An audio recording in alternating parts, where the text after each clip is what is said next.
तो आइए यहाँ पर हम बात कर लेते हैं कि इस मैग्नेटिक यानी कि कंपास में एक मूवमेंट होगी और ये depending upon the direction of current, ये करंट, अब इसके डायरेक्शन की हम बाद में बात करेंगे, ये हमारा ऐसे भी मूव कर सकता है और ये हमारा ऐसे इस तरफ भी मूव कर सकता है depending on the direction of current. ये हम आपको बताएंगे तब जब हम आपको फिर से आपको हम रूल पर लेकर जाएंगे, यानी कि वहां पर आपको जब हम स्ट्रेट कंडक्टर में करंट की डायरेक्शन डिस्कस करेंगे तब हम वहां पर बताएंगे कि ये किस डायरेक्शन में मूव करेगा। अभी हम सिर्फ इतना बता रहे हैं कि अगर आपके पास कोई कंडक्टर है, उसमें आपने वोल्टेज सोर्स कनेक्ट कर दिया, करंट फ्लो कर गया और करंट फ्लो करने के बाद आप वहां पर उसके नजदीक मैग्नेटिक निडल यानी कि आप वहां पर नजदीक में आप कंपास को लेकर जाते हैं तो उसका नॉर्थ और साउथ में डिफ्लेक्शन होती है, यानी कि वो निडल जो है आपका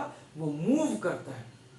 और जब डिफ्लेक्शन होगी जैसे उसमें, तो आप ये कहेंगे कि oh there is magnetic field, क्योंकि जब मैग्नेटिक फील्ड होगी तभी तो या तो डिफ्लेक्ट या तो अट्रैक्ट होगा और या तो रिपेल होगा। तो वहां से हम ये कंक्लूड करते हैं कि हाँ, एक हमारा अगर हमने कंडक्टर में करंट को फ्लो करा दिया तो मैग्नेटिक फील्ड क्रिएट होती है।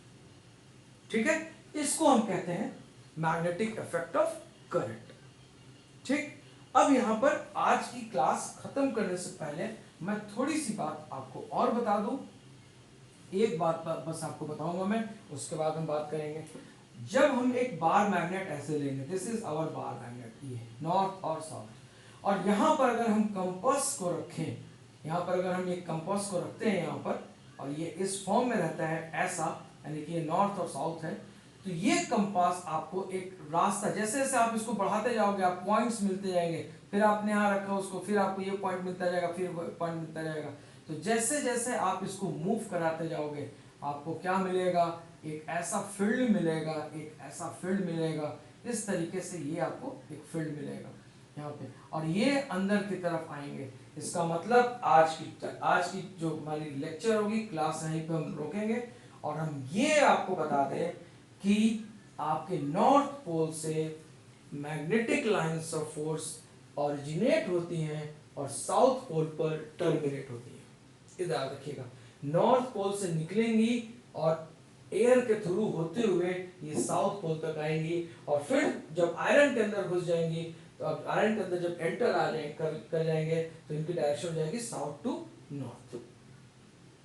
ठीक है, तो अगर आपसे कोई पूछता है कि what will be the direction of magnetic lines of force, तो आप क्या बोलेंगे कि it originates at north pole and terminates at south pole, यानी कि नॉर्थ पोल से हमारी मैग्नेटिक फील्ड की मतलब मैग्नेटिक लाइंस ऑफ फोर्स यहाँ से मूव करेगा और कहां तक जाएगा, साउथ पोल। और यही वो मैग्नेटिक लाइंस ऑफ फोर्स है जो आपके मैग्नेटिक फील्ड को डिफाइन करता है, जो आपके मैग्नेटिक फील्ड को बताएगा कि हाँ ये इतनी स्ट्रॉन्ग मैग्नेटिक फील्ड है, या यहां तक इस मैग्नेट का एरिया है, यहां तक इसका असर है, यहां तक इसका इफेक्ट है, यही आपको बताएगा।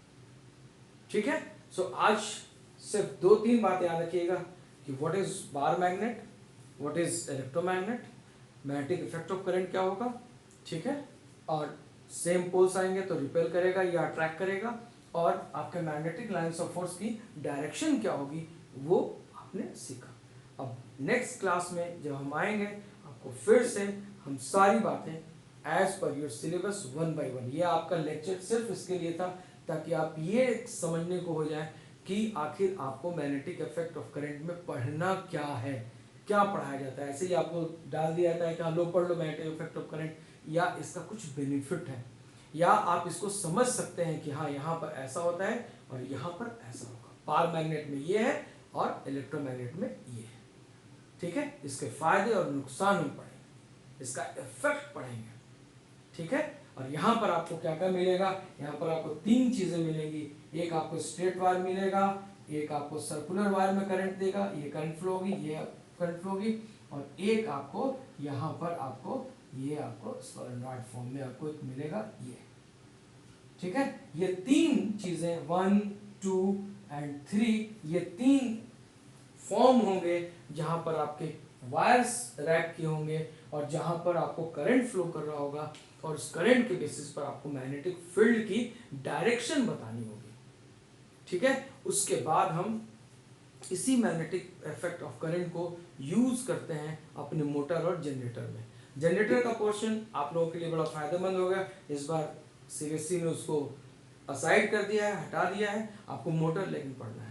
यानी कि दुनिया के जितने भी तमाम मोटर्स और जनरेटर्स जो होते हैं वो सब मैग्नेटिक इफेक्ट ऑफ करंट पर डिपेंडेंट होते हैं। उसमें मैग्नेटिक फील्ड होती है, उसमें करंट को कॉइल में फ्लो कराकर एक मैग्नेट प्रोड्यूस किया जाता है। उस मैग्नेट की वजह से उसमें ईएमएफ या टॉर्क जनरेट किया जाता है। अगर जनरेटर है तो हम ईएमएफ प्रोड्यूस करेंगे, क्योंकि जनरेटर से हमको वोल्टेज सप्लाई नहीं होती है, वोल्टेज मिलता है, करंट मिलता है। और अगर हमारा मोटर है तो मोटर से हमें टॉर्क चाहिए होती है, क्योंकि मोटर हमको टॉर्क देता है। किसी भी चीज़ को मोटर से हम कनेक्ट कर देंगे तो वो घूमने लगेगा, जैसे आपके गाड़ी का पहिया, ठीक है, या फैन। फैन भी आपका घूमता है। जितनी भी गोल गोल घूमने वाली चीज़ें होंगी आप ये सोच लीजिएगा कि दैट इज मोटर, ठीक है। और जनरेटर भी वैसे ही घूमता है, लेकिन जनरेटर को घुमाना पड़ता है। उसमें आप उसमें प्राइम मूवर का काम करते हो, आप उसको एक एक्सटर्नल सप्लाई देते हो जो कि घुमाता रहता है उसको रेगुलर। आपको प्राइम मूवर आपका कॉइल को रोटेट करता है मैग्नेटिक फील्ड में, तब जाके आपको वोल्टेज जनरेट होकर मिलती है, ठीक है ना। तो अगर कोई ऐसा इलेक्ट्रिक अप्लायंस है जो कि वोल्टेज आपको नहीं दे रहा है और वोल्टेज आपसे ले रहा है और घूम रहा है, तो समझ लीजिए कि मोटर है, ठीक है। So that's all for today, fine. And next class में I will discuss each and everything in detail. Okay, thank you.